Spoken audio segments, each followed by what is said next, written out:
name's Leroy Hansen, also known as Lidep, and I'm here to cover the rest of the cards that have been spoiled for Guilds of Ravnica. Now, most of this stuff, while there are some interesting cards, including one mythic I wasn't able to cover, that's going to be kind of like, I think, the last card that we're going to look at. I will say most of this stuff is more kind of like draft cards or kind of like pack filler-like cards. I'll still give some quick opinions on them if they have any potential standard applications, but if they are more like draft fodder, I'll just say if they're applicable for draft or not, so let's just get to it.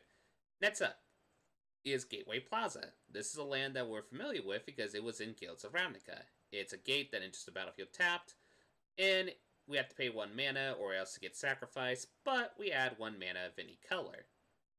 So, honestly, this is one of those cards, well, you will play it if you need to. If you are in a multicolored deck, the Gateway Plaza is nice for mana fixing, and if you can be slow enough for the tempo, it's a great limited card. Now, for standard, there is one temptation with the Plaza of Glory, and this having a combo to make kind of like a 5-color mana deck be a thing. It's going to be interesting. I still don't know how to make the deck work because I can't think of a specific payoff card that would actually make that deck very functional. But it's an interesting idea that's I'm going to probably brew around once the set comes out, especially since getting 4 of these. If I have enough rare wild cards to at least get the Gateway, the Plaza of Glory and such, and just see what happens. Overall, though, fine draft card at the very least, and may see standard play with that little combo I mentioned. Next up, Screaming Shield. A 1-mana artifact equipment. Okay, what are you giving us? It has equipped creature gets 0 plus free, so a big toughness boost, and has activated ability 2. Target player puts the top 3 cards of their library into the graveyard. Equipped for 3 mana. Shh. Oh, and also the previous flavor text. The Chamber of the Guild pack has fallen silent. Its bright promise broken.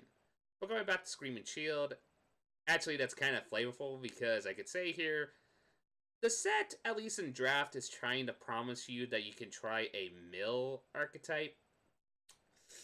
I'm going to say I think that's a trap. I think there are going to be some circumstances where you might be able to get into this deck, but if you do, I don't think you want to play Screaming Shield.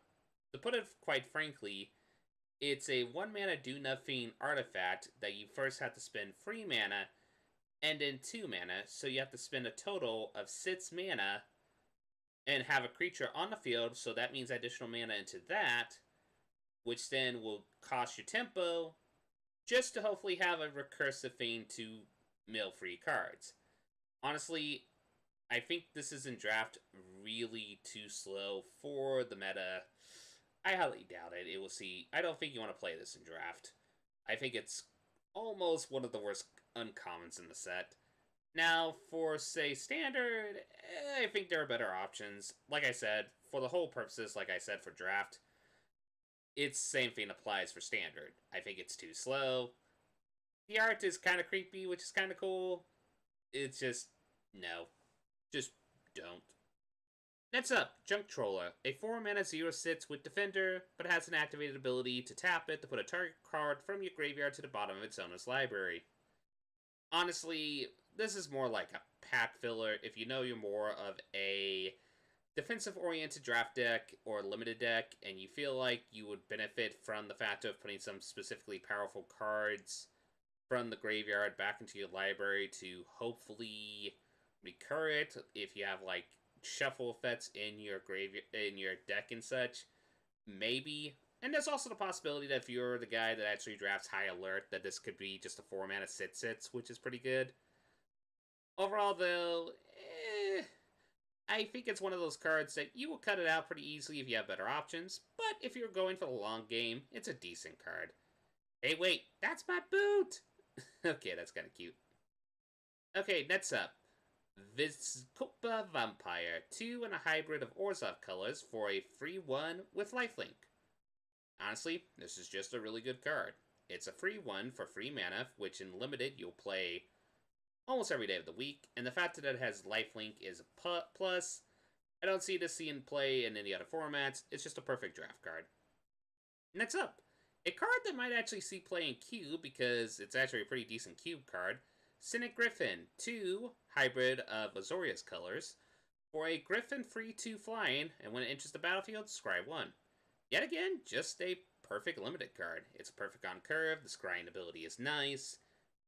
You won't like prioritize this, say, over removal or bomb, but if you're in these colors, if you're either have white or blue as a primary color, you can pick this up without a primary sweat, and it's overall just going to be fine in your deck.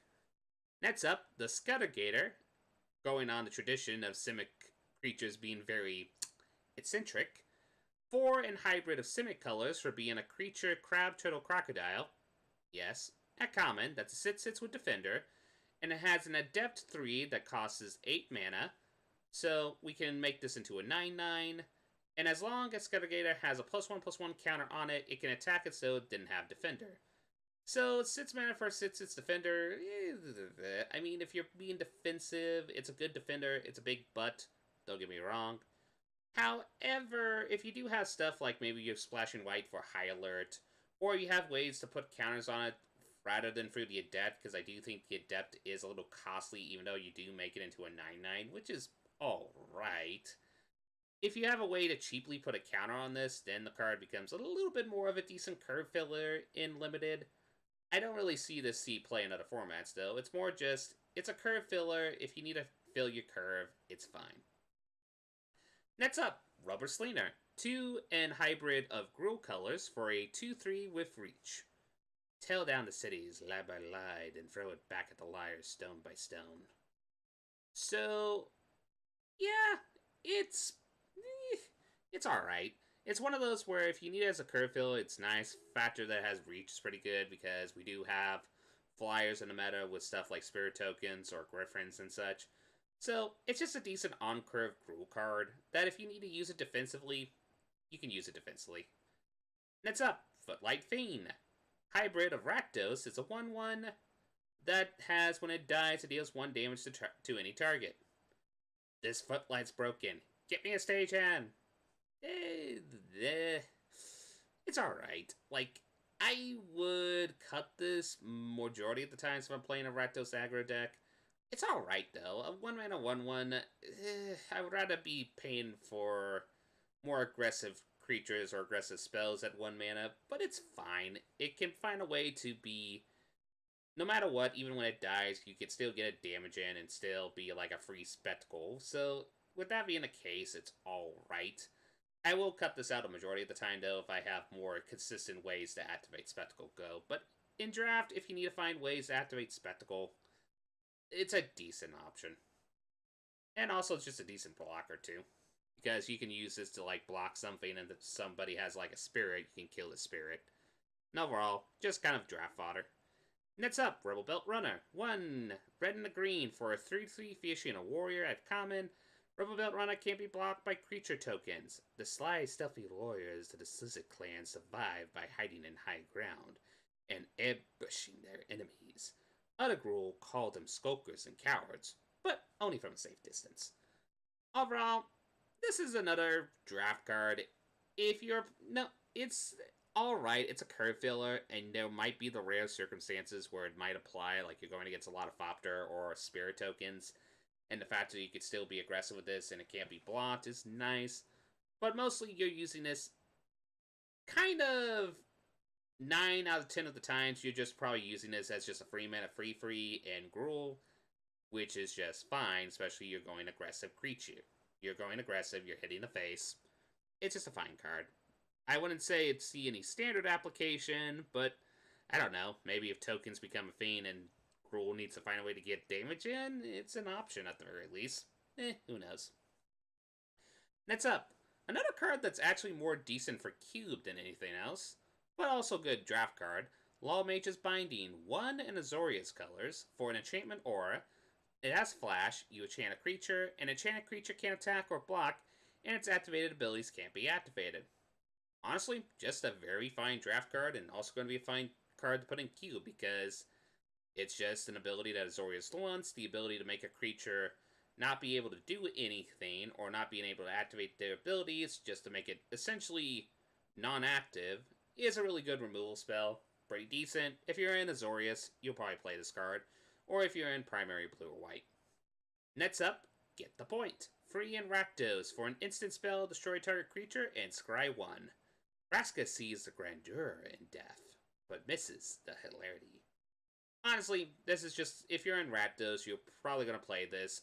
It's kind of hard because this is removal, and it is unconditional removal, but it is very high cost. I mean, I wouldn't say... It is tempting to say that this could be in some circumstances if you don't get a bomb, you pack one, pick one, because unconditional removal is unconditional removal. But honestly, you're just playing this if you know you're in Rakdos, and you know you can use Destroy a Creature. But it is one of the least exciting removal spells. Ironically, next to one of the better removement spells. Final Payment. White and a black for a 2-mana instant spell. As an additional cost to cast a spell, pay 5 life or sacrifice a creature or enchantment, and destroy target creature. There's nothing quite like the feeling of paying off a large debt. Honestly, this is just a really good unconditional removal for draft. Heck, it might even potentially be playable in standard. Might, the keyword is. I'm processing it a bit, to be honest. But overall, it's just a really good draft removal spell. It's cheap, it's unconditional, and yes, you're going to spend 5 life or sacrifice a creature or that, but if you're playing an Orzhov, you might just as well sacrifice a creature with Afterlife or just a Afterlife token to just get the removal. And early in the game, if you're facing a very problematic creature, you probably don't mind paying the 5 life to remove that problematic creature. And if it's an enchantment, chances are it's either... I don't know. Like, the enchantment aspect of it will probably be the less mute part, since I don't think many players are going to play a slow enchantment just only it to be removed to be paid by final payment. However, there are some circumstances where if you probably get, like, say, captive audience, for example, I guess is the one thing I could think of, then you could probably, like, if someone captive audiences you, then you could try to choose the less worst of the free options and then use final payment to, or even if you have the mana up, use final payment to just say, okay, you're giving me this enchantment, well, I'm going to sacrifice this enchantment and then destroy one of your problematic creatures. That's the only rare fringe application where I think you would want to sacrifice an enchantment, but I could be wrong. Nevertheless, great draft card. Next up, another really good draft common, Azorius Night Arbiter. Free white and a blue for a 2/5 vigilance, it can't be blocked. Thanks to magic in his writ of passage, alms beasts lumbered aside, anarchs bowed their heads, and even Rakdos acrobats rolled their spike wheels out of his way. Honestly, just a perfectly fine draft card. It's kind of costly for 5 mana, but the fact that it's a 2/5 that can consistently attack and not be blocked, if there are any ways you can buff this creature, like say with a enchantment and such, that can be a pretty good powerhouse, and it has a big enough toughness that it won't be removed by a majority of things. Plus, and safe again, high toughness, high alert, makes this card silly if it could be a 5/5 that can't be blocked. Overall, it's a curve filler, but it's a really, really cool curve filler. Next up, Applied Biomancy. Green and a blue for an instant, choose one or both. Target creature gets +1/+1 until end of turn. Return target creature to its owner's hand. Honestly, this is more just a very, very good combat trick if you're in Simic.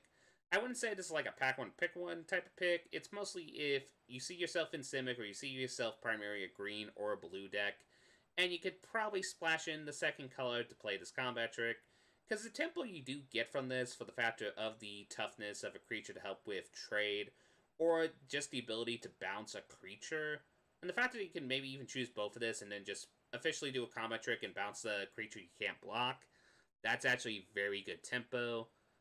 This card is pretty silly in the right deck, so keep your eye out of it, but it's not like a pack one, pick one. Next up, Tower of Defense. 1 in the green for an uncommon instant. Creature control gets 0/5 and gain reach until end of turn. We've been practicing for this all of our lives. This is the final test. Honestly, no. No unlimited at the very least. I know some people are thinking about this in standard for like the quote-unquote the Arcades Defender, aka Big Butts deck, to be used as like a finisher spell. And while that is a possibility, and maybe in limited, if you could maybe play a Bant deck where it has high alert and such, maybe you can use this as a finisher. I would be very cautious about this in limited. In standard, well, yeah, if the Arcades Defender deck can become a Fiend, or the High Alert deck become a Fiend, and it has Bant colors in it, then this might be actually a pretty decent finisher. Whether or not that deck's going to work, I'm still kind of on the fence about it, even though I do know it has potential. Still, overall, just a decent combat trick, but if I can cut it out, I'll probably cut it out. Next up, Wrecking Beast. 5 green or green for a creature beast riot. It's a sit-sits with trample. So you can either make this a sit-sits trample with haste, or a 7/7 with trample.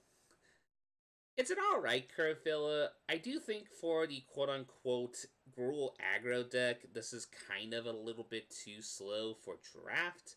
I do think this is a fine card for sealed, though. I think this will be a pretty good top-end card for a sealed deck. For limited, though, I think it's too costly, especially for what Gruul's trying to do, which is try to get very aggressive. And yeah, that's a big creature, and it's going to hit for a lot of damage, but I don't know. It's one of those cards where I might be underestimating it. It might be a powerhouse in limited. As for any other formats, no, too high cost, too varied. It won't even see play in Vanderfar, just don't worry. Next up, Territorial Boar, 1 in the green for a 2/2. A bear that has whenever a creature with power 4 or greater enters the battlefield under your control, it gets +1/+1 and gains vigilance until end of turn. So, honestly, it's just a bear with upside, which is relatively just a decent card. If you need to play a bear, and you can benefit from the effects, you'll play the card. But even if you don't, you're just going to play as a bear. And I think I'm going to skip saying the flavor text on all these, so I would recommend reading some of these because they're kind of nice, because I'm going to try to make this video a little bit more faster, especially since this is all the draft kind of cards. Sylvan Bushstrider, 2 in a green for a 3/2 beast. When it enters the battlefield, you gain 2 life. It's a curve filler. If you need a free drop, you'll play it. If you don't, you don't. Next up, Stony Strength. 1 green for an instant spell, put a 1/1 counter on target creature control, untap that creature. Honestly, just a relatively decent combat trick. It's good in Simic, it's good in Gruul, and it helps with creatures that have weird effects that can be only activated when creatures have counters on them, so keep that in mind. Overall, though, just a fine combat trick. Next up, Steeple Creeper. 2 in a green for a 4/2 frog snake. Yes. That has free and a blue activated ability. It gains flying until end of turn. Honestly, this card is just a perfectly good curve filler, and the fact that you can use it, activate the ability as a mana sink to give it evasion is pretty nice. Still, the 2 toughness does make it prone to a lot of removal in the format, so keep that in mind. If you need to cut it, you can cut it, but if you need to fill your free drops, this is actually a pretty fine free drop, especially in the Simic colors.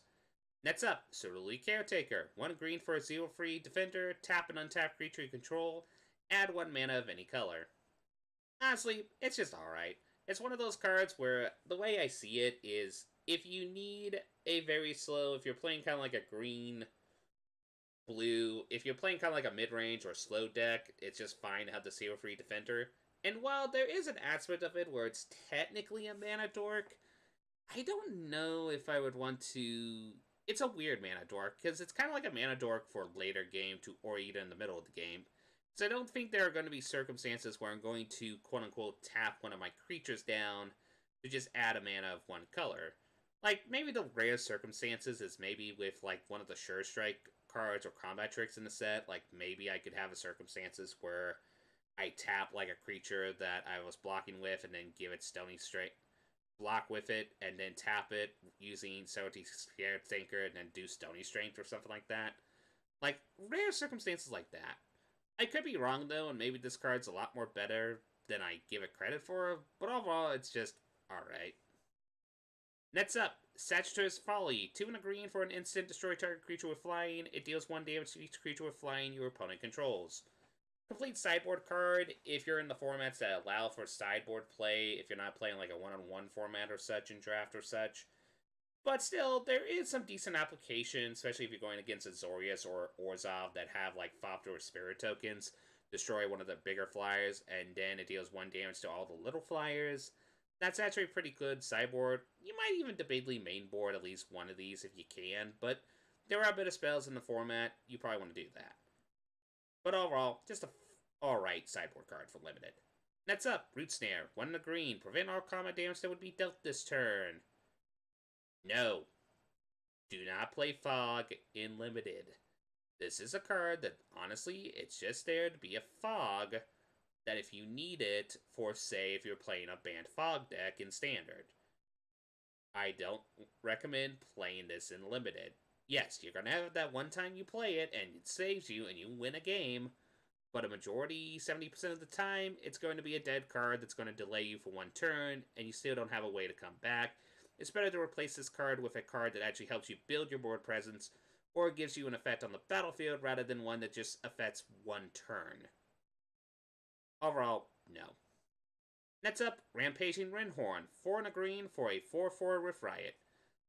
And honestly, as said before, it's a curve filler, but it's a fine curve filler for Gruul. I think for Gruul, you get at mats, just be at the 5 drops, and it's a fine 5 drop.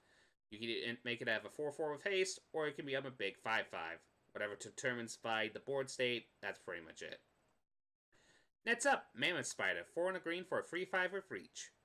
Perfect. This is actually a really good curve filler for limited. It's a 3/5 with reach. It helps you defend against annoying flyers, which we're going to see a couple of them, especially with the Azorius and Orzhov cards. A perfect card.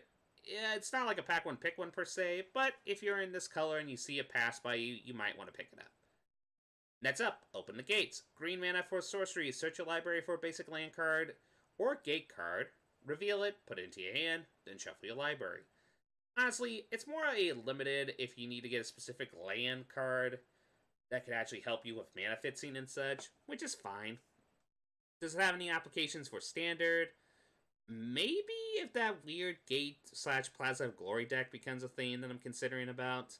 Such so you can pick up the specific gate you need if you still have like a Plaza of Glory in hand.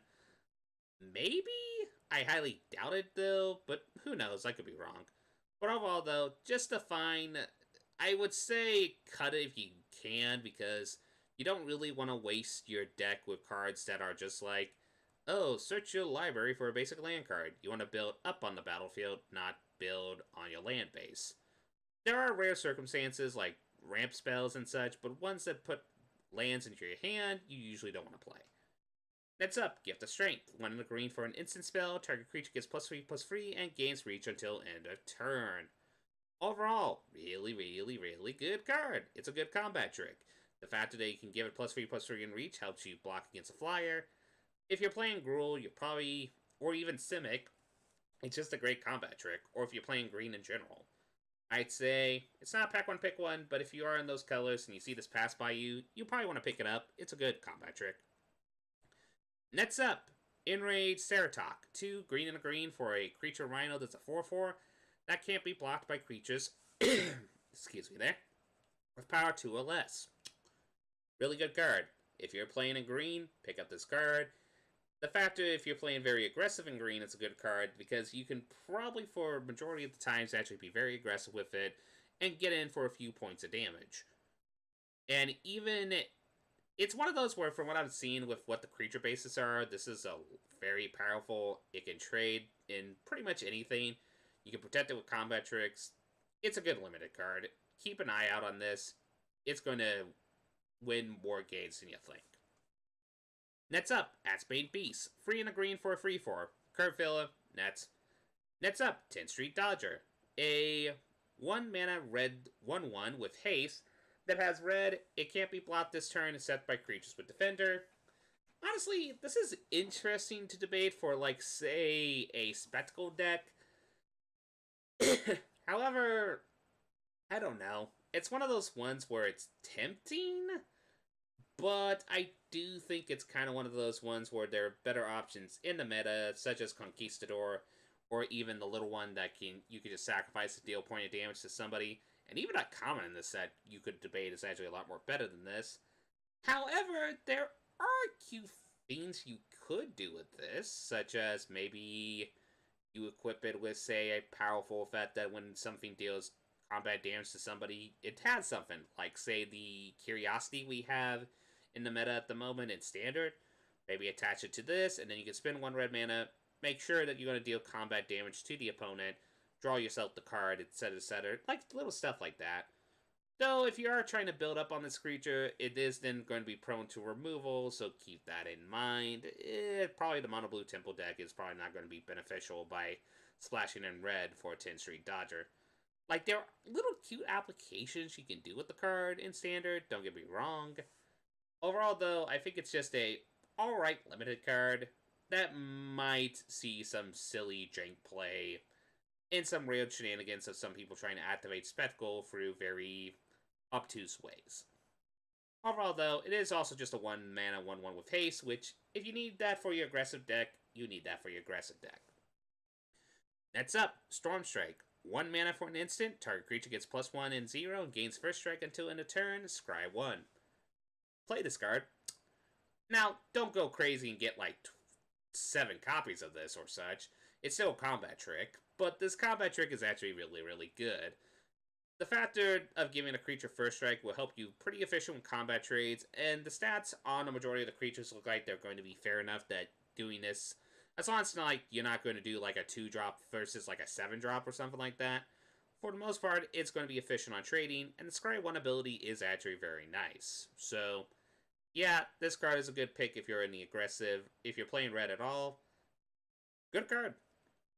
Next up, Spikewheel Acrobat. Free in a red for 5/2 human rogue that you can have a spectacle of 2 in a red. Honestly, if you're playing aggressive Rakdos, you'll be fine with this as a curve filler. The keyword is curve filler. If you have better drops, you'll play the better drops, but it's alright. Next up, Spear Spooler. Red mana for a 0/2 with Defender, and it deals 1 damage to each player. Perfect Spectacle Enabler. There is the cost of you dealing a damage to yourself, so if it's an aggro matchup versus an aggro matchup, this might be a lot more problematic for you to have as a card. But as a Spectacle Enabler, it's perfect, so that's actually really cool. Good card if you're in the Rakdos Spectacle, or if you have a lot of Spectacle cards. But don't go crazy with this, and make sure you don't use this in circumstances where it's going to be more detrimental to you than it is to the opponent. Overall, fine draft card. Next up, Rumbling Ruin. 5 in a red for a sit-sits creature elemental. When it enters the battlefield, count the number of +1/+1 counters on creature control. Creatures your opponent's control with power less than or equal to this number can't block this turn. This card's good. I mean, it's weird because it is kind of one of those you're going to have to debate yourself whether or not you're in the deck matchup that will have a lot of creatures with counters on it. But if you are, this can be used as a perfect finisher, like you're building up your creatures with counters on them. Maybe it's with Riot, maybe you splash blue for some Simic spells, and then being able to use this as a way to be like, oh hey, those creatures that have less than 2 toughness because I have 2 counters on one of my creatures. Oh no, it's not even that. You count the number of 1/1 counters on creature control. Yeah, this is silly. Because you could have like 2 creatures with like 2 counters, then make it where creatures with power 4 or less can't block. Yeah, this card is silly. It's probably a good draft pick, but make sure you're in the deck that takes advantage of this. Like, once that you know you're going to have ways to put counters on your creatures. If you do, it's a pretty absurd finisher, so keep it in mind.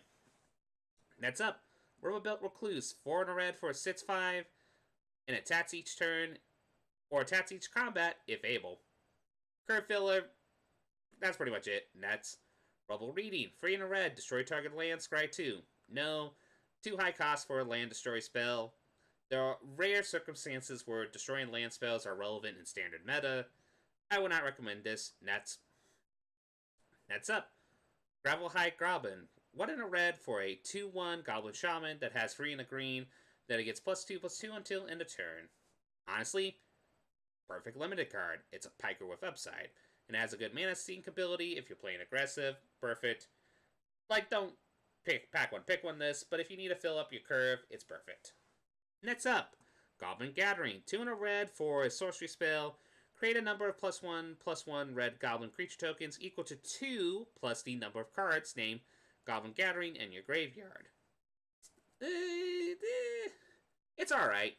If you're going into kind of like a wide deck, which I don't know if Gruul or Rakdos are going into, then it's probably just a fine card because it's a free mana 2/2. But maybe if you have multiple copies of this, I think it's kind of a trap to go into the multiple copies of this and get a lot of goblin tokens.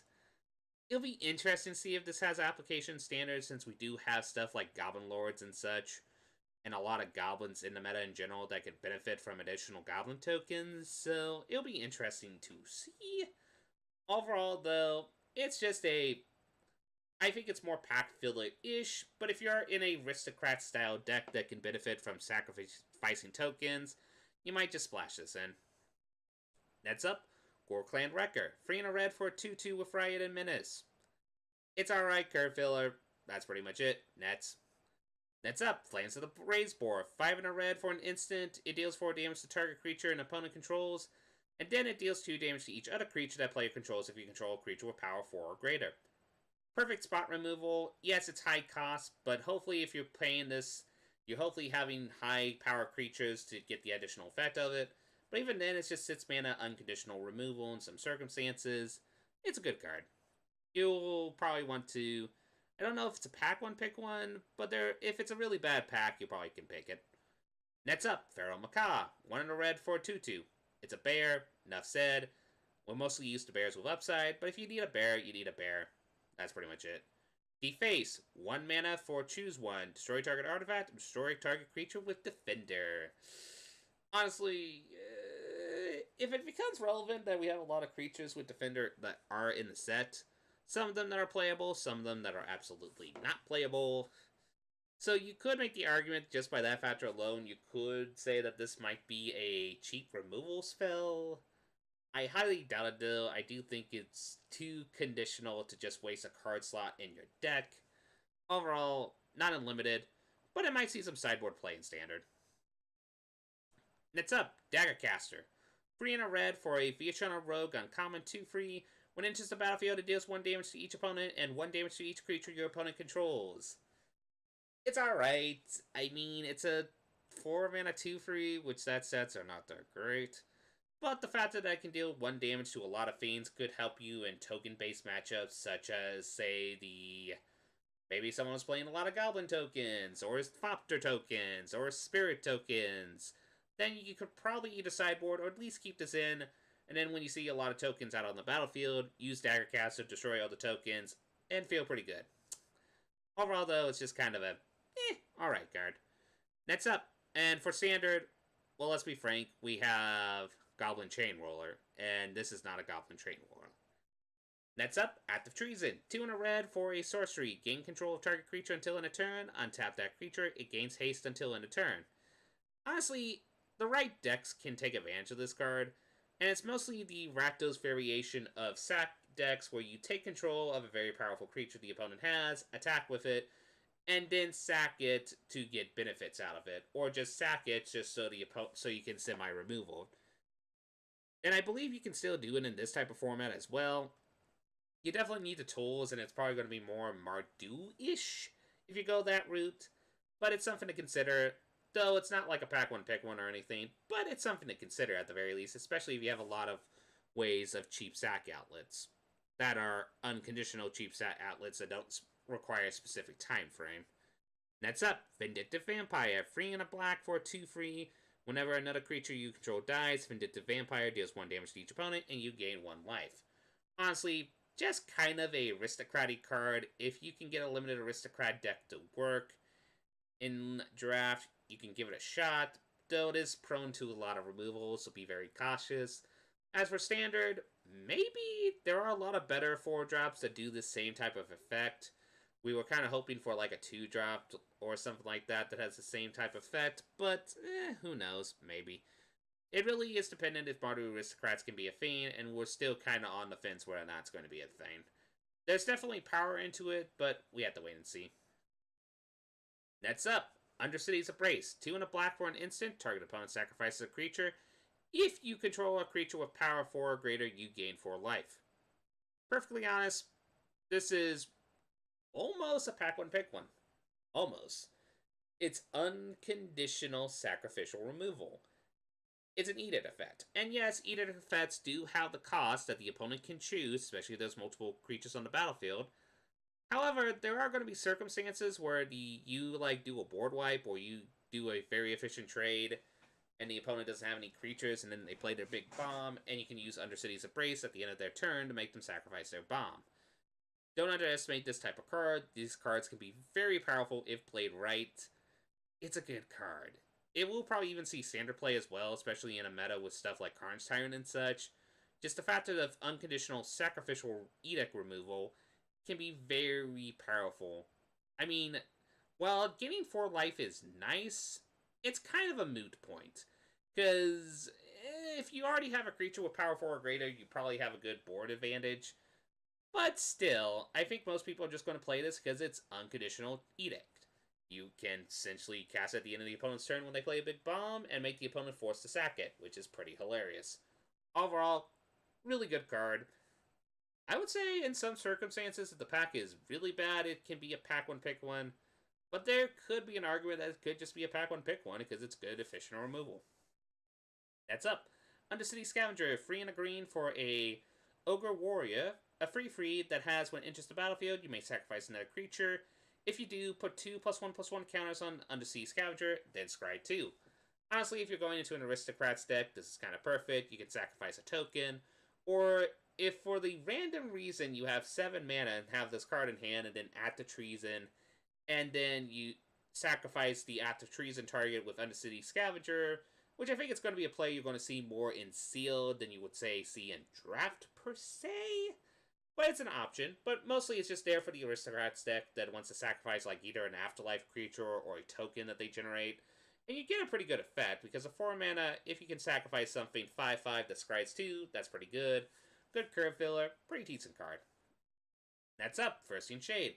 A 1 mana 1/1 with lifelink, and then you can spend 2 in a black to give it +1/+1 until end of turn. Even with the lifelink, too high cost for the mana sink. You'll need it if you need a 1-drop, but I would say be cautious of putting this in your deck. That's up, Spiremangler. 2 in a black for a 2/1 with flying and flash, which is pretty good. And then when it enters the battlefield, target creature with flying you control gets +2 until end of turn. Honestly, just a perfect draft card. It's one of those where you can flash it in at the end of the opponent's turn, and it gets a boost. Like, you can either give the boost to your creature and then use it for an efficient trade, or, I don't know, maybe you can cast it during your main phase. It's kind of like one of those weird cards where it's kind of addendum-ish, even though it's not addendum-ish. Because you can cast this as a 2/1 flash at the end of their turn, so you can use it as a 2/1 flyer on your turn.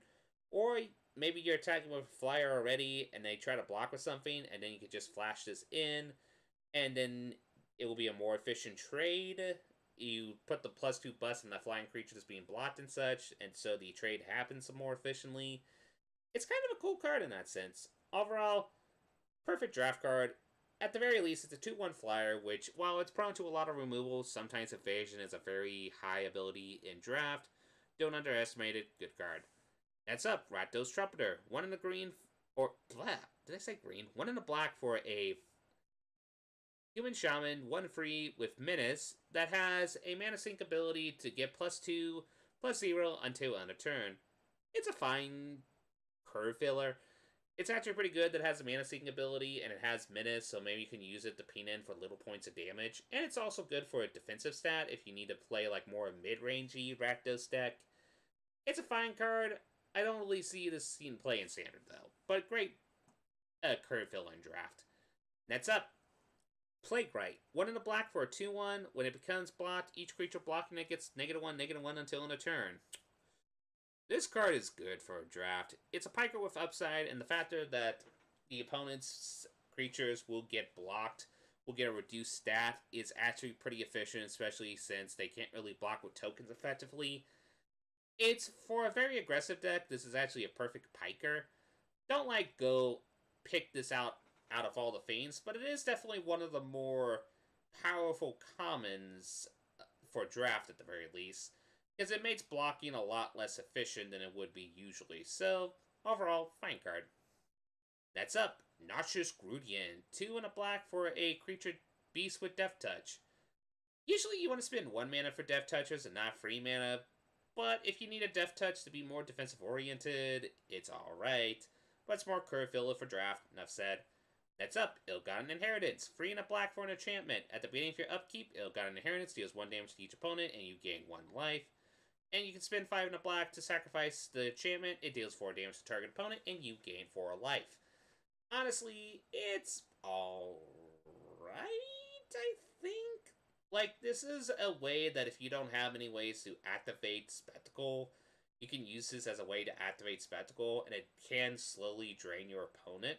Still, on the other side of the coin, it is also just a 4-mana do-nothing enchantment during your turn, which if in limited, you might want to just build up your board presence, especially since we have more aggressive decks such as Gruul and Rakdos in the meta, so this might be just a circumstance where you probably just want to cut this out unless you know you can beat a Dirtily deck.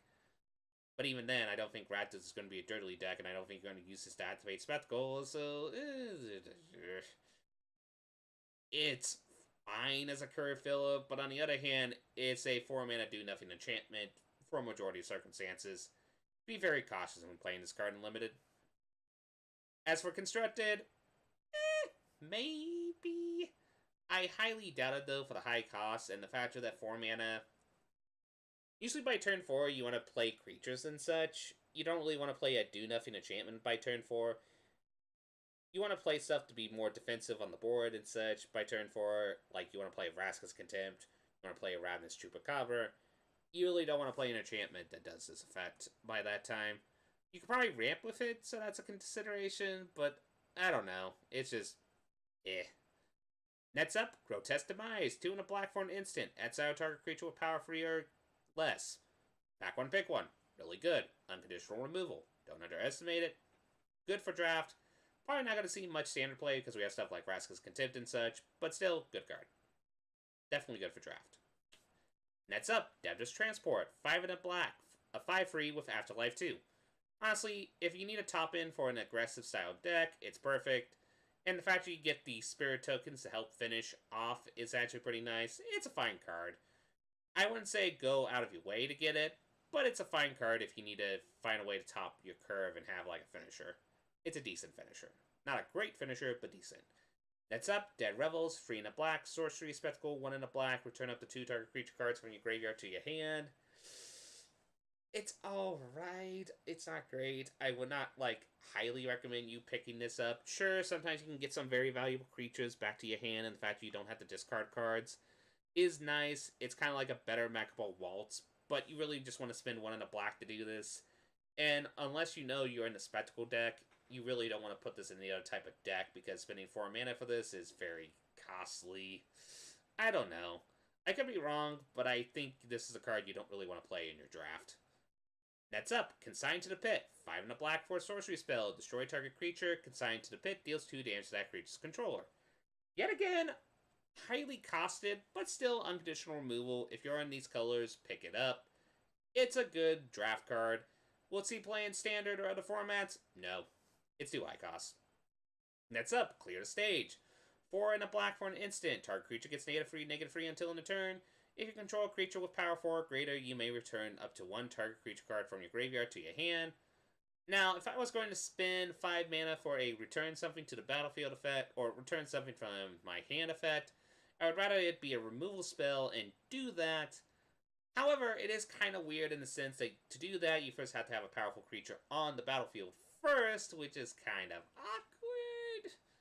But still, it is still a 5 mana unconditional removals, and the fact that it's at instant speed rather than sorcery speed. I mean, I think you're going to just use this as a 5 mana, give it -3/-3, which is high cost.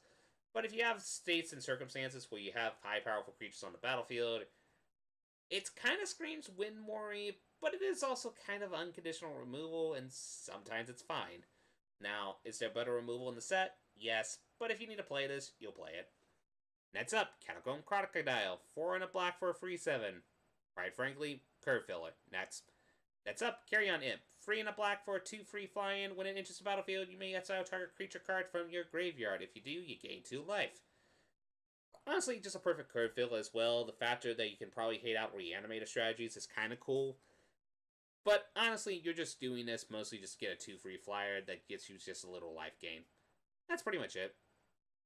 Next up, Bloodmist Infiltrator. 2 and a black for whenever it attacks, You may sacrifice another creature. If you do, this creature can't be blocked this turn. Perfect free drop. It's a free one, can't be aggressive. It's perfect for the aristocrat decks. This is like the ones where I would want to have stuff like Act to Treason, because then I can Act to Treason, and then attack with this, and then sacrifice it. No, actually, on the other hand, you... Okay, never mind, scratch that. I just thought of that right off the bat, but now I realize that's actually kind of bad, because you're sacrificing a creature you're using the Act to Treason on. But who knows? Maybe you just Act to Treason a very problematic creature that you don't mind removing, so who knows? Maybe there's circumstances where that actually could be very beneficial. Still, it's a perfect draft card. As for constructed, probably not. Next up, Blade Brand. 1 in a black for an instant. Target creature gains death touch until end of turn. Draw a card. Perfect. It's a really good combat trick. The fact that you can use this as a way to trade and make your creature have death touch, which then kills the creature you're blocking with, and then you can cycle it. Just a fine combat trick. Next up, Wall of Lost Thoughts. 1 in a blue for 0/4. When it enters the battlefield, target player puts the top 4 cards of their library into the graveyard. Now, if I was going to go into the middle deck, this is probably one of the more better cards. Be very cautious about not going into that deck. You really only want to do that if you have multiple copies of this and some other cards. It's a fine card, though, for the middle deck-ish in draft, but don't fall for it. Really, you're mostly going to play this a majority of the time as a 2-mana 0/4 if you need to be defensive-oriented. That's pretty much it. Next up, Thought Collapse. 1 blue and a blue for an instant. Counter target spell. Its control puts the top 3 cards of the library into the graveyard. Yet again, if you can get enough of these to go into the middle deck in draft, you could probably do that. You're probably not going to get enough of it in sealed. It'll be interesting to see if this archetype goes off, but these are probably the only 2 options, and you need to have multiple copies of this. So, if you don't have multiple copies of this, don't try to go into that deck. Next up, Swirling Torrent. 5 in a blue for sorcery. Choose one or both. Put target creature on top of its owner's library. Return target creature to its owner's hand. Really good card for limited. Kind of absurd for limited. Yeah, it's really high cost, so you don't want to go stacking your deck with these. But the fact that you can both... Just the tempo you can get out of this is very, very good. The fact that you can put one creature they're attacking with on the top of your library, and then the second creature you return to their hand. Just the efficiency you can get with that as a combat trick can't be underestimated, and the tempo advantage you get from it is really good. Don't underestimate it. Great combat trick. Don't like stack your deck with these, but perfect card. It's almost a tempting pick one if the pack is not that great. Next up, Slimebind. 1 in a blue for a flash, a chant creature. A chant creature gets -4/0. Perfectly fine card. It's a really good semi-removal spell. Yes, technically the creature can still defend and such, but the thing is that they have the negative attack. These are a lot better, because then you can just do efficient trading against that creature without a sweat. Really good, and the fact that this flash can be used as a combat trick to help more efficient trading. Good card. If you're in blue, you're probably going to play a couple of these. Next up, Skitter Ear. 3 in a blue for a free with Adept, 2 in a blue for Adept 2. It's a fish crab, as we mentioned, Simic. And this is honestly just curve filler, yet again. Next up, Shimmer of Possibility. 1 in a blue for sorcery. Look at the top 4 cards of your library, put one of them into your hand, and the rest on the bottom of your library in a random order. While it is, first of all, art's gorgeous. Second of all, as for the card itself, it is Impulse, but it's Sorcery Speed Impulse, which, honestly, Impulse is just a really good card because you can do it at instant speed and do it at the end of the opponent's turn. Doing this at Sorcery Speed kind of feels bad. I mean, if you have a slot in your deck to put it, you could try it out, but I think it's more perfect for sealed than it is for draft. Who knows? I could be wrong, though. Next up, Cynic Courier. 2 in a blue for a 1/4 with flying, and 1 in a white for a gain vigilance until end of turn. This card's gonna be really annoying in draft, but it's really good. The fact that it's a 1/4 flyer means it can, and the fact that you can mana sink into it to give it vigilance is pretty nice. It can be used defensively, and then once you have enough mana to sink in it, it can be used offensively. It's a good card. It can block spirit tokens, it can block Thopter tokens. This card is a lot better than you would take at first glance. Also, high alert deck, this could be a free mana 4/4 flyer, so keep that in mind. Next up, Sage Rose Savant. 1 in a blue for a 2/1. When it enters the battlefield, scry 2. Honestly, a piker with upside. You'll play it if you need to play it, if you need to fill the curve, and the fact that you can scry is really nice. Next up, Prying Eyes. 4 blue and a blue for an instant. Draw 4 cards and discard 2 cards. Honestly, if you need a card draw spell in your limited deck, you'll play it. I don't think this will see play in standard specifically, because the factor is it's very costly for the draw spell, and I don't think there's much discard synergy in the standard meta that you want to take advantage of, but I could be wrong. Next up, Fairy Duelist. 1 in the blue for 1/2 flash flying, and when it enters the battlefield, target creature an opponent control gets -2/0 until end of turn. It's a fine curve filler, and the fact that you can use it as a combat trick to hopefully block something and kill it off, kill something off is actually kind of cute. But don't go crazy on this card. Next up, Coral Commander, 2 in a blue for a free 2. That's pretty much it. It's the definition of a curve filler. Code of Constraint, 2 in a blue. Instant, target creature gets -4, -0 until end of turn, draw a card. And Addendum, if you cast a spell during your main phase, tap that creature and it doesn't untap during its control, and that's untap step. Now, you mostly think you're going to play this in more defensive-oriented as combat trick type of decks, and while there are going to be decks that will run it like that, honestly, the key to this card is you want to use it offensively. You want to use this as a card to, if you need to get in for lethal finishing damage, you play Code of Constraint, tap their biggest blocker, or maybe even tap their only blocker during your main phase, and it doesn't untap, and you can swing in for your final points of damage. That's really what you're going to use this card for, a majority of the time. There will be some decks that will still play it as just a semi-combat trick that cycles itself, which is fine. But a majority, it's better to use this as a finisher than, say, as a combat trick. But the versatility is nice. Next up, Clear the Mind. 2 in a blue. Sorcery. Target player shuffles their graveyard into the library, draw a card. Honestly, no. Not in draft. Maybe in sealed as a one-of if you think your games are going to be long enough. But don't get tempted for this card.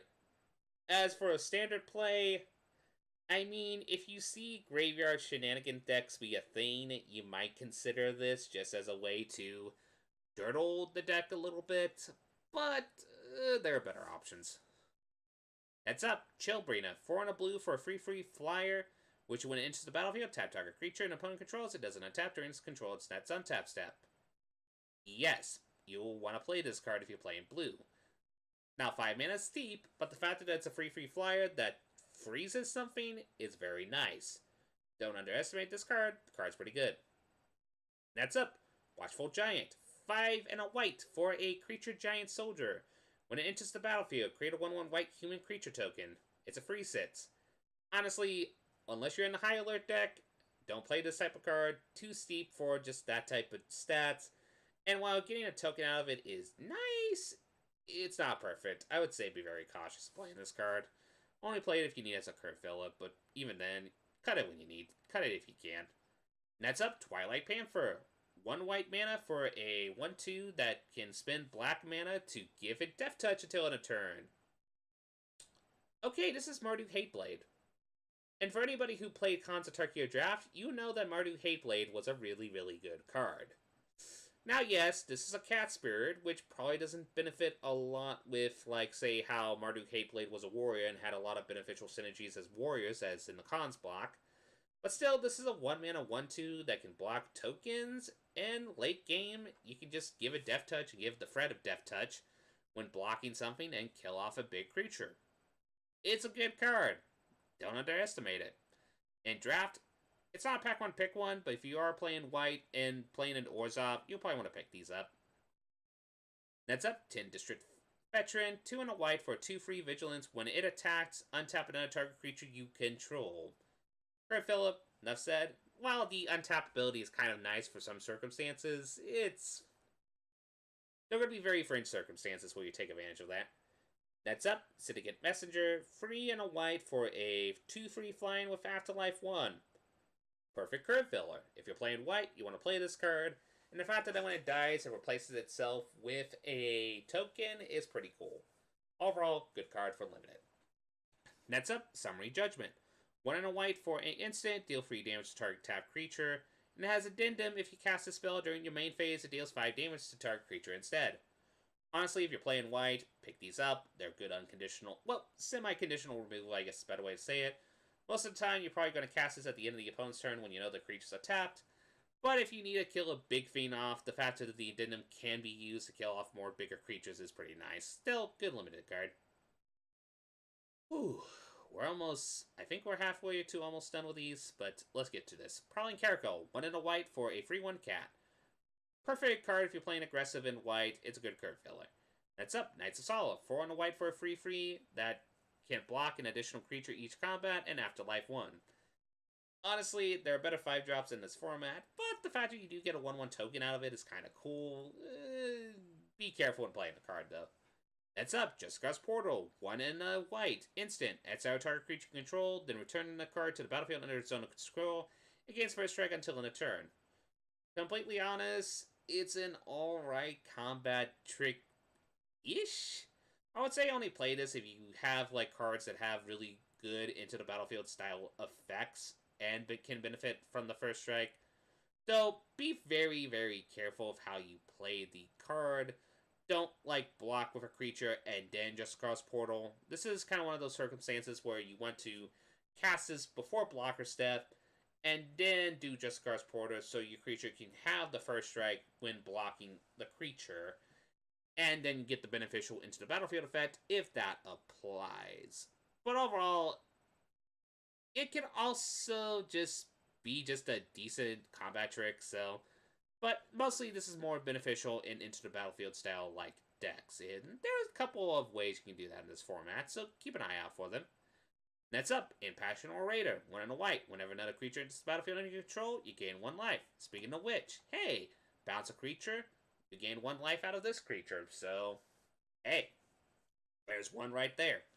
Maybe not the best one of the bunch, but still, this is a bear with upside. You'll probably play it in limited without a sweat. Next up, Hazard Official, 2 and a white for a free 2. When it enters the battlefield, target creature you control gets +1/+1 until in a turn. Hey, coincidentally, another one that benefits from just Scar Portal. Keep your eye out for that, but still, it's just a curve filler a majority of the time. Next up, Expose the Daylight, 2 and a right, destroy target artifact or enchantment, scry 1. Honestly, more like a sideboard conditional removal. Don't like main board deck this unless you're playing a format where you can only play like 1 draft match, but even then, just stick to like 1 copy of these. Be very cautious. If you have better cards to put in your deck, put better cards in your deck. Next up, Civic Stalwart. 3 and a white. When it enters the battlefield, creature control get +1/+1 until in a turn. It's a free, yet again, benefits from just Guard's Portal to have the bounce effect, so that's something to keep in mind. But still, it's just a curve feral free that can technically become a 4/4 when it enters the battlefield. It's alright, it's not great. Next up, Breanna Trial. 2 white for exile target creature with power 4 or greater.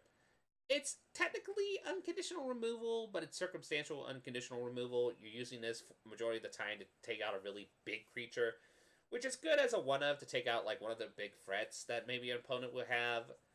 Don't go crazy on these, but as a one-of in your limited deck, it's fine. Maybe 2 of it sealed. Just be cautious. Next up, Arrested Seal. A white instant to target creature gets +2/+2 until in a turn. Or addendum, if you cast a spell during your main phase, that creature gains flying until in a turn. Actually, a pretty good card. The fact that you can both use it as a good combat trick or a combat finisher just to finish off with a big creature that's a flyer, that's kind of a perfect versatile card. You might want to play these. It's actually pretty decent. Let's see, we're almost... Yeah, I'm going to skip some of these that are like the Planeswalker deck ones, because I think I might just give like a quick 2 cents on them, but Concordia Pegasus, 1 and a white for a flying 1 free. Honestly, it's more just a perfect draft filler. It's a good flyer. You can do it for evasive. It's decent. Next up, Knight of the Last Breath, 5 white and a black for a 4/4 giant knight, and it has a free sacrifice another non-token creature. Keep that in mind. Create a 1/1 white and black spirit creature token with flying, and it has Afterlife 3, which creates free spirit tokens when it dies.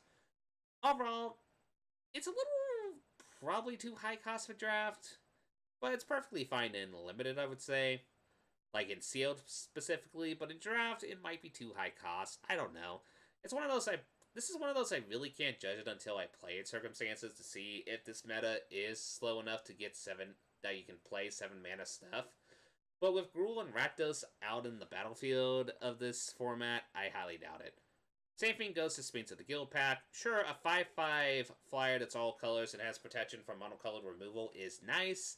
The question is, can we stall enough to get to 7 mana? We just have to wait and see. Next up, Sky Tedder. 1 white mana for an enchantment aura, enchant creature as defender, and loses flying. It's a semi-good conditional, unconditional removal in some sense, because the factor is we do have a lot of flyers in this set. And the factor that you could, let's say you have your flyer and your opponent has a flyer, you could use Sky Tedder to try to make them lose their flyer, so you could go in for some damage. That's pretty nice. Don't underestimate this card. It's a pretty decent removal spell. Next up, Resolute Watchdog. 1 mana for 1 free defender. Sacrifice the Watchdog. Aw, I don't want to sacrifice the poor doggo. But it does give a target creature control gains indestructible, which, okay, that's a good incentive to do that. Though, it's a doggy. Why would I sacrifice the doggy? Still, a 1 mana 1 free. If you're playing a slow dirtery deck, it's nice defensive. It is cute with the high alert to make this a 1 mana free that has this ability too. With Defender, it's a good defensive unit, and it does have a decent mana sack ability to help you maybe make one of your more beneficial, powerful creatures have indestructible. But on the other side of the coin, you have to kill this doggo. Aww. Next up, Gateway Sneak. But overall, actually, to this card, fine limited card. Might see some application standard in some circumstances, but I'm not sure about that. There are better options. Next up, Gateway Sneak. 2 and a blue for a Vidalcan Rogue uncommon, 1 free whenever a gate enters the battlefield under your control. Gateway Sneak can't be blocked this turn. Whenever Gateway Sneak deals combat damage to a player, draw a card. It's a decent card, and it is an incentive card to make the quote-unquote gate deck be a thing. I don't know, though. I mean, that's a maybe. There are more better payoffs that we'll see once we get through this that are better payoffs. But still, a 1 free that if you play a gate can't be blocked and you draw a card, and there are probably other ways you can make this evasive rather than for that clause, so who knows? Maybe. Just maybe, though. But don't go like pack 1, pick 1 this or anything, or don't pick this and think you're going to go into the gate deck. Already be in the gate deck, and then pick this up.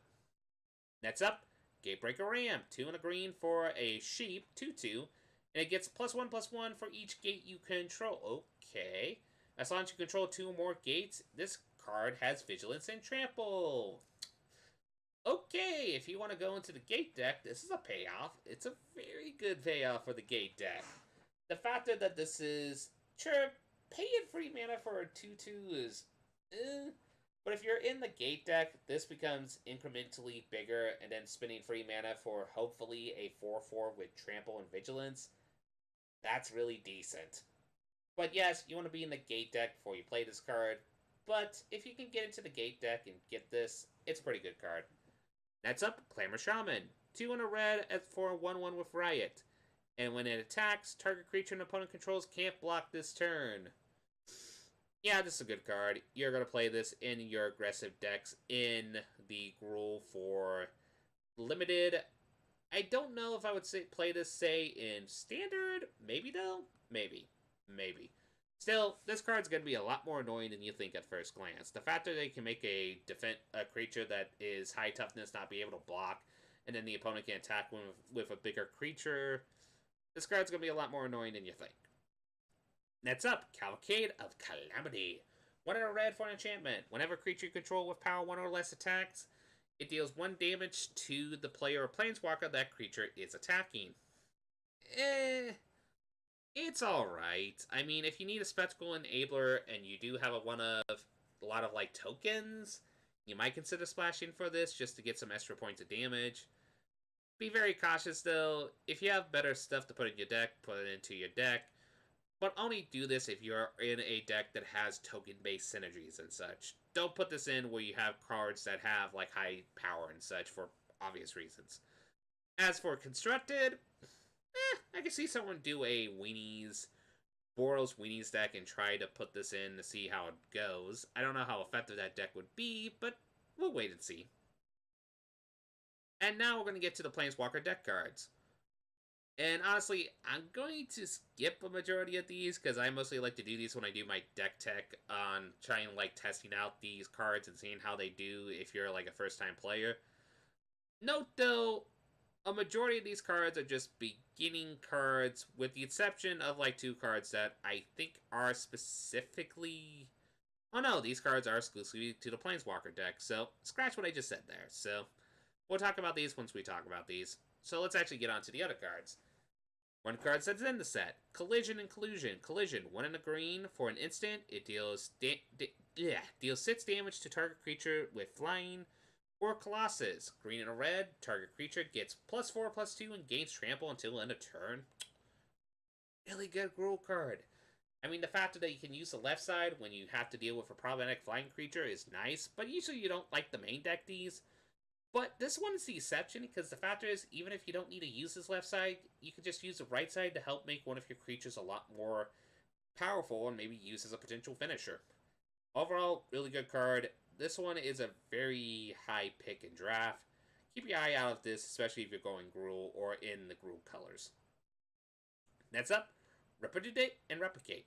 Replicate, I don't know if I'm pronouncing that right. Hybrid Simic colors for an instant counter target activated or triggered ability. Or, that's not a mana ability, obviously.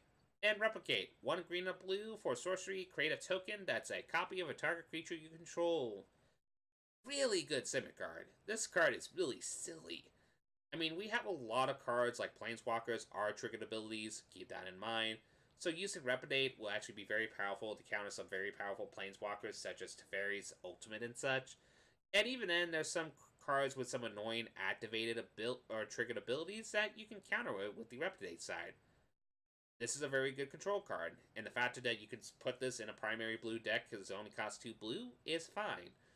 Plus, Replicate is also good too. Putting Replicate on there and making multiple copies of specific cards that we're going to get to is pretty nice. Like, you might want a copy of one of your powerful creatures. That's very powerful. Overall, really great Simic card. This will see standard play, no sweat about that, and it's a pretty good draft card. Like, make sure you have the powerful enough creatures you want to replicate, but still, it's a good card. Next up, Eyes Everywhere, with some really creepy but really cool art. 2 from Nils Ham, I think is how you pronounce it. 2 in a blue for an enchantment. At the beginning of your upkeep, scry 1. 5 in a blue, exchange control of Eyes Everywhere, and target non-land permanent. Activate this ability only anytime you can cast a sorcery. Actually, a pretty good card for limited. A card that keeps you consistently scrying is really nice. And you kind of can do some pretty cute tricks with this. Like, let's say your opponent is, say, has a Teferi out, and their next turn going to ultimate their Teferi, and they're not playing the Nexus deck, which, have fun with those decks, are going to be popular. Well, let's say the opponent doesn't have the extra turn. You can then, on your turn, spend 5 in a blue, take control of their Teferi, ultimate it. And yes, then they're going to have control of the scry ability, sure.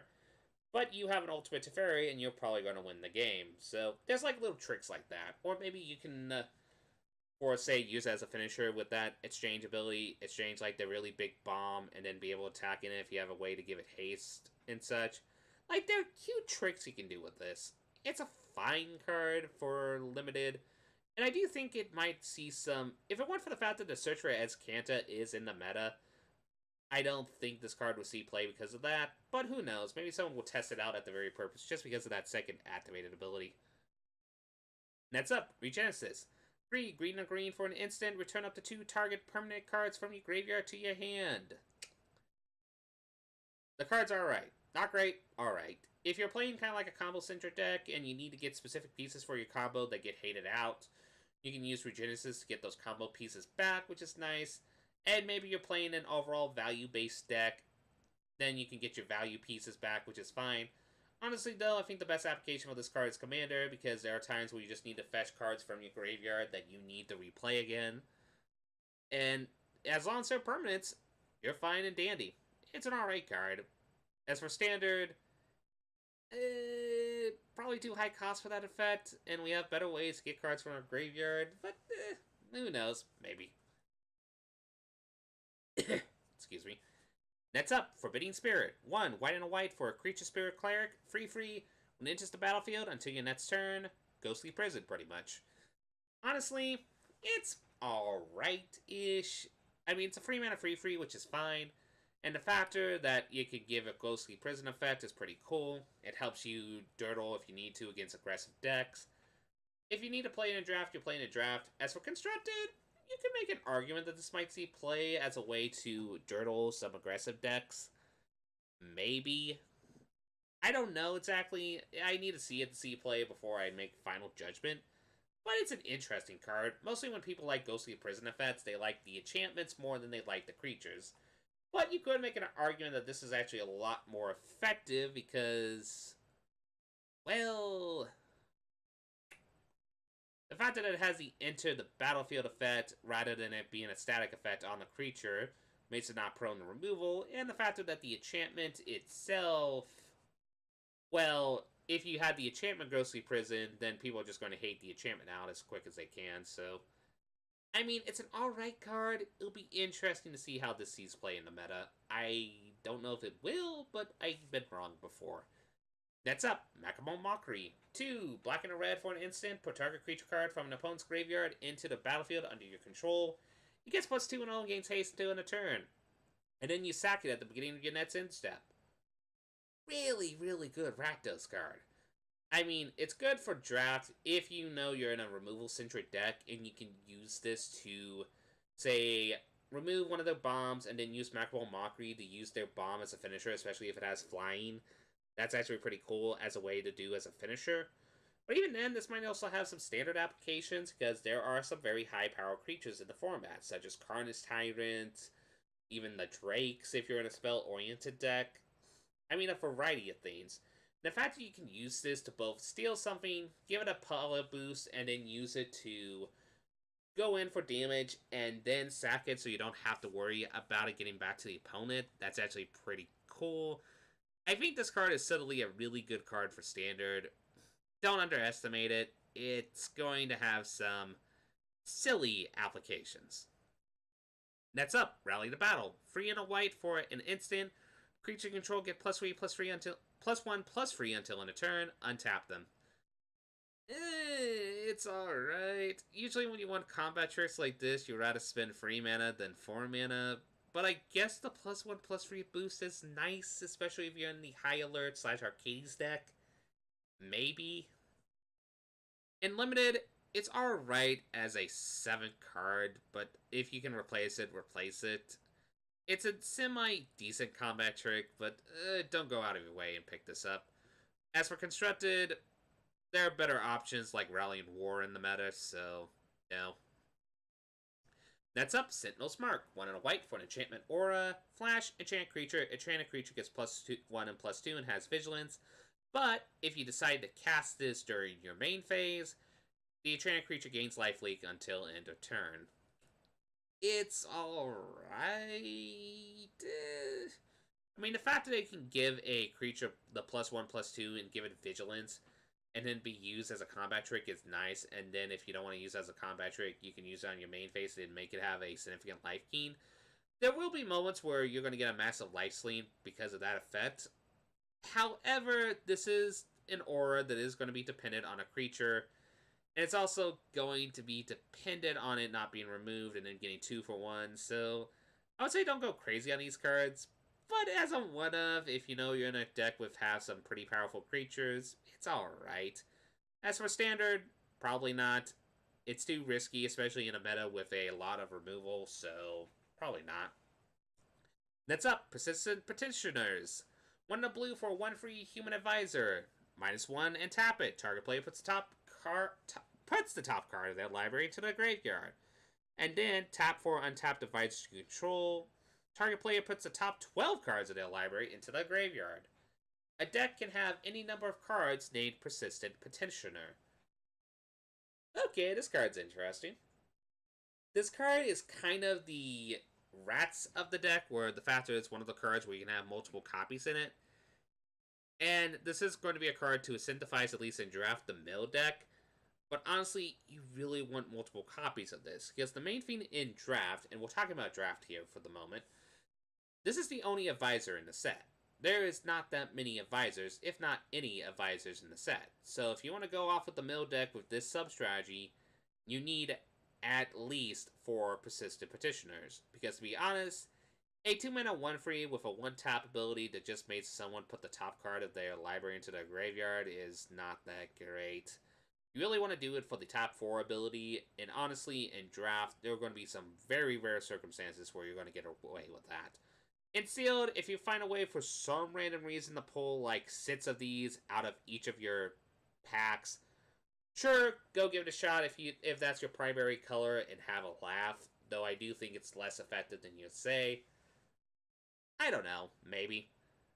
As for constructed, you know there's going to be the one guy that's going to make the mill deck to put like 20 Ds in there and just see what it is. And I think that deck might be potentially fun, kind of like Jank Brew. But I do think the catch-22 with the card is that it is prone to a lot of board wipes. However, there are some cute synergies you can do, like maybe in a token deck with Arcane Adaptation to make your tokens become advisors, and then use Persistent Petitioner to make the tokens be able to tap and then do the mill effect. That's something to consider, and I might just do that gimmick deck just for laughs. Although, though, be very cautious about this card in Limited, and don't presume you're going to go into this deck archetype in Draft. Don't pick one of these. If you see these kind of passed around and such, and you are in blue, you might give it a shot, but be cautious. Honestly, the mill deck is kind of a trap in this format. Okay, and now on to the last 2 cards. Next up, Sunder Shaman. Red, green for a 5/5 giant shaman, and when it enters, it can't be blocked by more than 1 creature when it attacks. And then when it deals combat damage to a player, destroy target artifact or enchantment that player controls. Oh boy, this card's silly. I mean, this is a card that both makes me sad because this is a card that's perfect against my 1000-year Storm Goblin deck. But it also makes me happy because this is an aggressive card that I don't mind to be in the meta. The factor is that this is a 5/5 that when it deals combat damage can destroy a problematic enchantment. That is very powerful. It can also do stuff like destroy the Immortal Sun. It can destroy Itzalon's Binding. It can even destroy the annoying Wilderness Reclamation. Let's be frank, the more I look at that card, the more I realize it's kind of busted. Just trust me, Wilderness Reclamation is a lot more absurd, and if you can use a hasty Sunder Shaman, or a way to give this unblockable to deal the combat damage and be able to make it where it can destroy problematic enchantment and artifacts, it's a powerful card. I think it has potential to see standard play. That effect is just really, really good in this format. And last, but definitely not least, because it's a really cool card, Biogenic Ooze. Free, green for a 2/2. When Biogenic Ooze enters the battlefield, create a 2/2 green ooze creature token. And then at the beginning of your end step, put a +1/+1 counter on each ooze you control. 1 green for the activated ability to create a 2/2 green ooze creature token. Now, 5 mana for a 2/2 that creates another 2/2 is kind of unexciting at first. But you gotta realize that this adds up because of the factor of the in-step ability. Because at the Frank, it looks like you're getting a 5 mana 4/4, but really you're getting a 5 mana 6/6 because at the beginning of the in-step, it's going to become free freeze. And then after another turn, because it's only your in-step, so keep that in mind, it's then going to become a 8/8, and it's going to increment. Honestly, the type of deck I want to toy with this card in is a deck that runs this in stuff like Quads Duplicate, and even that Simic Split card that we were talking about that's both Stifle and the Quads Duplicate thing. Because the fact that if you can find a way to get multiple copies of Biogenic Ooze, the incremental effect you're going to get from that is going to become absurd very quickly. Like, let's say, for example, you were able to get this out, and then they become 2 free freeze. Then, let's say you Quads Duplicate during your next turn. So then you get a 2/2, which then is going to spawn another 2/2, which is an ooze. And then since you have a second copy of Biogenic Ooze, then it's going to have 2, at the end of the turn, put 2 counters on oozes you control. So then you're going to have 2 4/4s and 2 5/5s. That's absurd. And let's say you are in a deck where you're on turn 6 and you can Quads Duplicate twice with Biogenic Ooze. Just the incremental effects you're going to get from those counters and the oozes themselves is going to be astronomically absurd.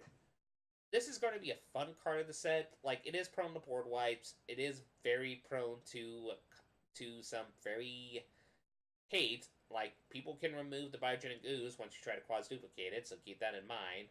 But overall, this is a really, really cool green mythic in the set, and I can see myself doing some very janky brews if I pulled this and such. It's just a fun card. And overall, that is all the cards from the Ravnica set. Overall, the set is kind of alrightish. After seeing all kind of the pack fill and such, you kind of probably seen in my voice where I was kind of very anticlimactic on it.